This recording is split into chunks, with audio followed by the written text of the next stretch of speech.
And in 23 years, I've done this too many times to knock on a door at 3 o'clock in the morning, to wake a family up. It's tough.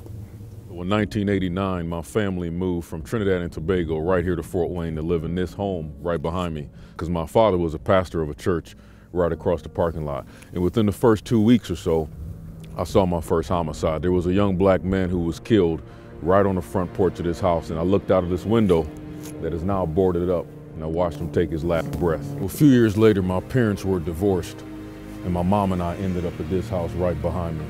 And again, I saw another homicide, and then his body laid right here on this ground, and his blood froze.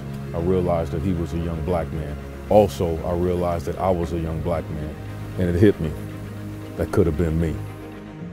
You know, African-American men suffer the highest rate of homicide in our country. My daughter, she's lost family members. She's lost aunties to homicide. She's lost uncles to homicide, cousins to homicide, and it just hurts. We have a lot of young people who are getting killed at like high school age, and I'd like to see a change. These are somebody's sons. These are somebody's husbands. These are people's uncles, and these are people's families. We're dying at a rate of endangered species.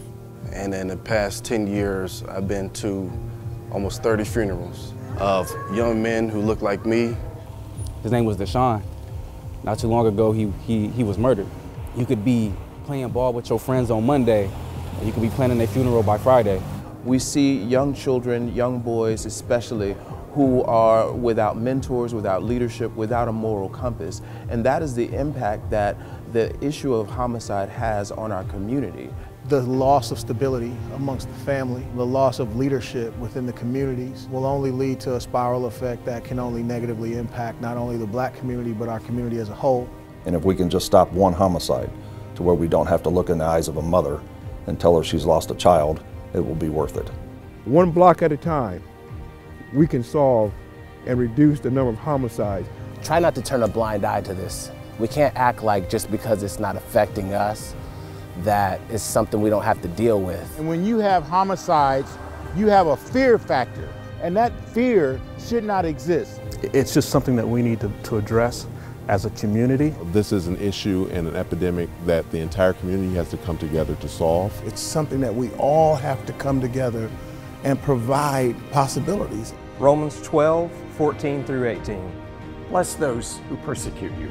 Bless, do not curse. Rejoice with those who rejoice. Weep with those who weep. Live in harmony with one another. Do not be proud, but associate with the lowly. Do not be conceited. Repay no one evil for evil. Be careful to do what is right in the eyes of everybody. Live peacefully with all. I grew up in a little city that you may know called Detroit, Michigan. I'm very fortunate because as I grew up in the 80s when Detroit was known as the murder capital of the world, it could have been me. You know, it could have been me. It could be you. It could be your friend, your family member, your brother, your sister. It could have been me. It can be me. Fate has it that we don't know whose name was on that bullet. It could have been me. It could have been me. We could have been hanging out that day. It could have been me. You know what? It could have been me. It could have been me. It could have been me. It could have been me. It could have been me. It could have been me. Man, you know what? The crimes and the homicides, it could have been me. It could have been me. It could have been me. It could have been me. It could have been me. We need to do something about it so it's not me. So it's not us. So it's not someone you love. So it's not you. It's not always about where you grew up at. It's about the support system in the community wrapping their arms around you and making sure that you have value and hope and opportunity. I'm Mayor Tom Henry. Fortunately, most of us have not experienced losing someone to a homicide. For some of our neighbors, friends, and families, though, it has become an unimaginable reality that someone they loved has been the victim of a homicide. Those families deserve to live in a city that cares and supports them through this terrible time. I'm extremely grateful, however, to those churches who have offered to help us with this community challenge, and I pray for the families who've lost loved ones to a homicide. So please pray for our city and the families of homicide victims. Thank you.